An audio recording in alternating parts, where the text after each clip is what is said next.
Dün men adamlardan soradım. Men dedim inlik xaridim, näme çıkarsam siz üçün gowy dedim, näme orta dedim.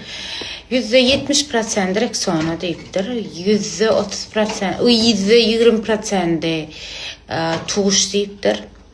%10%'dan bir aşığı içerleyipdir, bir başkarak başkalatlar deyipdir. Üçmeyen pamada çıkaracak. İçmeyen pamada çıkar. Bir kim şondan közeliyor.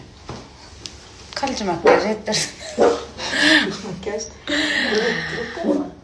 Qaraz, Rexona qopkır. Çinnen. Rexona mecbur arýaşyna adamlar. Biram doğrudan tuşan qopkır. Tuşam men aslında tuş ettirip gördüm bir gerek. Yani Türk oňarmady ya da biz oňaran yer tapmadyk bilemek. Yani tuş gownum yetmeni üçin çıkartmadım.